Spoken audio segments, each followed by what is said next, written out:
ఇట్లాంటి సందర్భాలు మళ్ళీ పార్టీ చరిత్రలో మళ్ళీ రావు. మళ్ళీ ఇంకో 25 ఏళ్లకు 50 ఏళ్ల పండుగప్పుడు అప్పుడు మళ్ళీ గోల్డెన్ జూబ్లీ ఉంటుంది.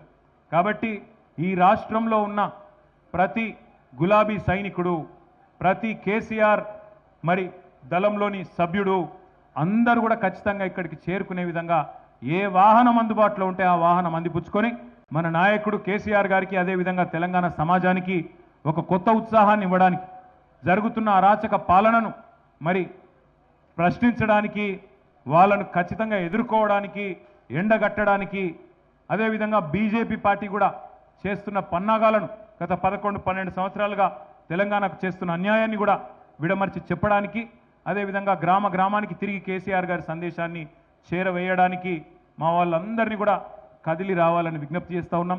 కేసీఆర్ గారు బహుశా దాదాపు 4:30 గంటలకే ఇక్కడ చేరుకుంటారు. చేరుకొని 5-5:30 గంటలకి సమావేశం ప్రారంభమవుతుంది. అందుకే మనందరం కూడా ఖచ్చితంగా కేసీఆర్ గారు చేరుకునే టైంకి మనందరం కూడా చేరుకోవాలని, సార్ ఎట్లాగో హెలికాప్టర్ ద్వారానే వస్తున్నారు కాబట్టి మరి వారికి అన్ని అరేంజ్మెంట్లు కూడా చేయడం జరిగింది. టైంకి వస్తారు కాబట్టి మనం కూడా టైంకు చేరుకోవాలి. ట్రాఫిక్ మరి ఇంకోటిలో ఇరుక్కపోవద్దంటే కొద్దిగా ముందే వెళ్ళాలి.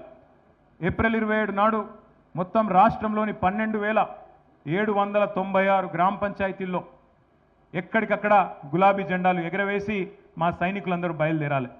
అట్లాగే రాష్ట్ర వ్యాప్తంగా ఉండే మున్సిపల్ డివిజన్లలో కూడా ప్రతి మున్సిపాలిటీలో ప్రతి డివిజన్లో ఇవాళ జెండా ఎగిరేసి అక్కడి నుంచి మనం వరంగల్కు బయలుదేరాలి.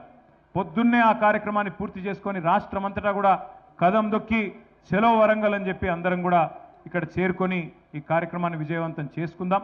కేసీఆర్ గారి ప్రసంగం, కేసీఆర్ గారి సందేశం వినాలని చెప్పి ఇవాళ ప్రతి తెలంగాణ బిడ్డ కరోనా సమయంలో ఎంతైతే ఉత్సాహం, ఎంతైతే ఉత్సుకత ఉండేనో, కేసీఆర్ గారు ఏం చెప్తారు అనే ఒక ఆనాడు ఉత్సాహం కరోనా టైంలో ఎట్లయితే ఉండేనో, ఎట్లయితే కేసీఆర్ మాటలు అంటే ధైర్యం వస్తుందనే వాతావరణం ఉండేనో, మళ్ళొక్కసారి అదే వాతావరణం ఇవాళ రాష్ట్రం మొత్తంలో ఉంది.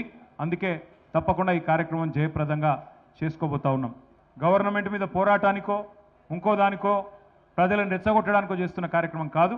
శాంతియుతంగా మా పార్టీ వార్షికోత్సవాన్ని మేము చేసుకుంటా ఉన్నాం.